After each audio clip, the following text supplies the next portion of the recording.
باللہ من الشیطان اللعین الرجیم بسم اللہ الرحمن الرحیم۔ ناظرین کرام،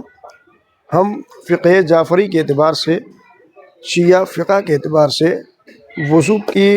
تمام طریقے کو بتانے کی انشاءاللہ کوشش کر رہے ہیں، اور ہم انشاءاللہ کیسے وضو کیا جاتا ہے فقہ جعفری کے اعتبار سے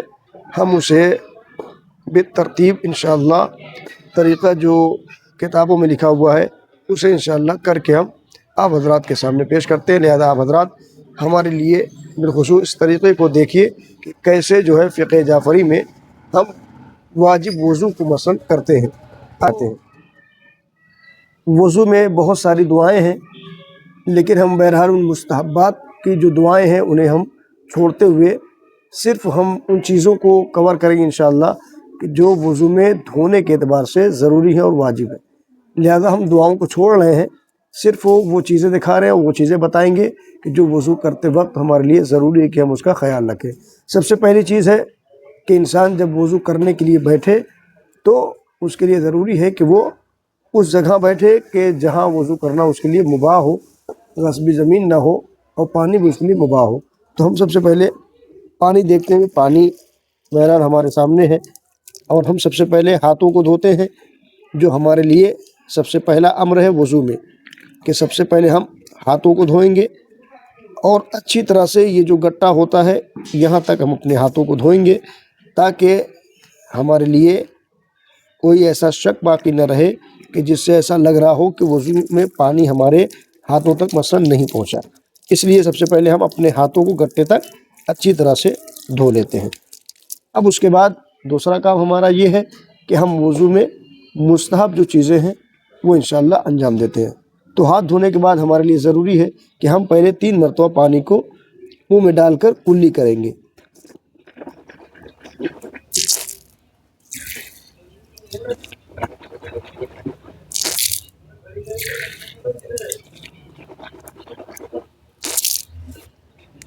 کلی کرنے کے بعد 3 مرتبہ اب ہم پانی کو 3 مرتبہ ناک میں ڈالیں گے۔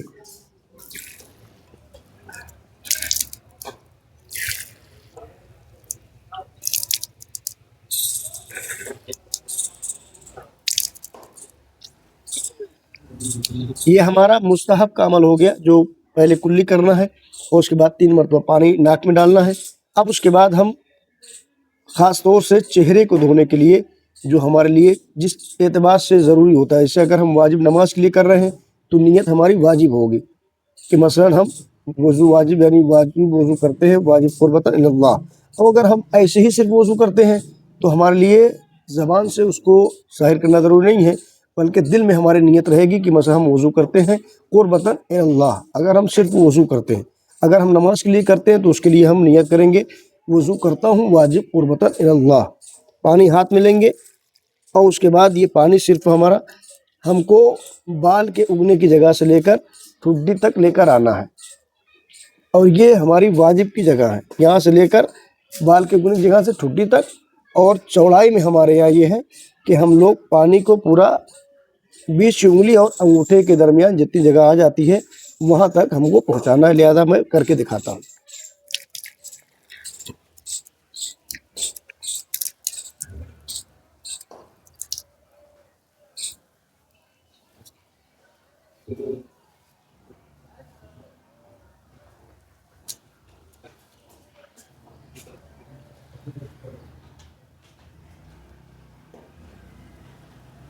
یہ ہو گیا ہمارا ایک مرتبہ واجب کی نیت سے پانی کو چہرے پر ڈالنا، اور چہرے میں ہم کو 20 کی انگلی اور انگوٹھا یہ دونوں حصہ خاص طور سے لانا اس طرح سے پانی کے ساتھ، اور یہاں ٹھڈی تک لے کر آنا ہے۔ اس کے علاوہ اگر کسی کی داڑھی بڑی ہے مثلا تو اپنی داڑھی کو اس طرح سے کر سکتا ہے، اس طرح پانی داڑھی کے اوپر پہنچا سکتا ہے، تاکہ اس کو یقین ہو جائے کہ اس نے پانی پورے چہرے تک پہنچا لیا ہے۔ اب اس کے بعد ہمارے لیے ضروری ہے کہ ہم پہلے بائیں ہاتھ میں پانی کو لیتے ہیں، اور اس کے بعد داہنے کی انگلیوں سے لے کر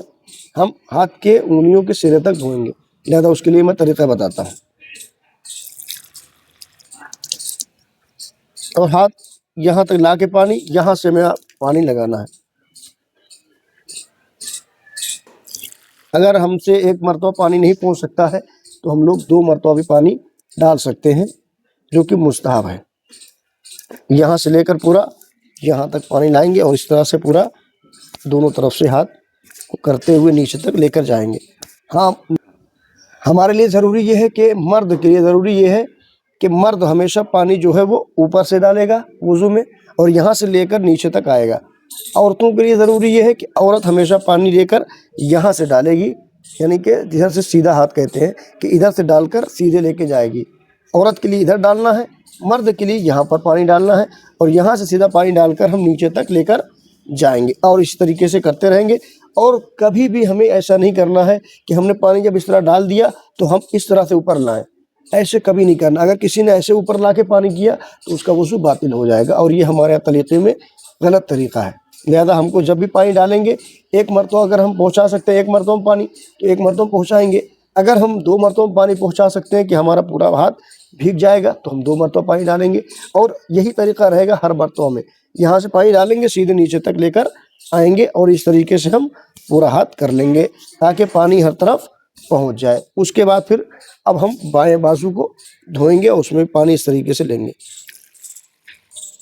پانی اس طریقے سے لیں گے اور سیدھے یہیں پر ڈالیں گے اور ڈال کر پورا انگلیوں کے سرے تک لائیں گے۔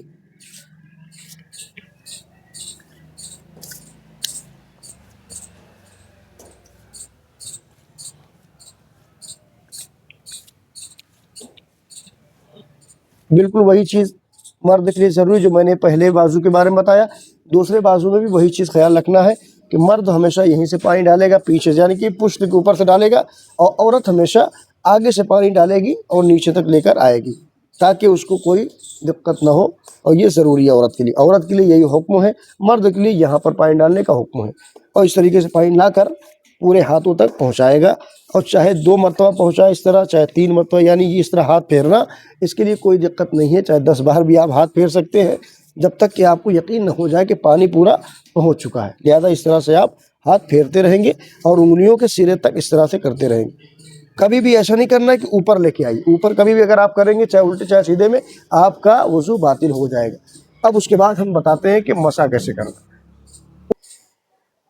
اب یہ ہو گیا ہمارا دونوں بازو دھلا جا چکا ہے۔ اب اس کے بعد ہم سر کا مسح کریں گے۔ سر کے مسح کے لیے ضروری ہے کہ انسان 1 انگلی سے بھی کر سکتا ہے، انسان 3 انگلی سے بھی کر سکتا ہے،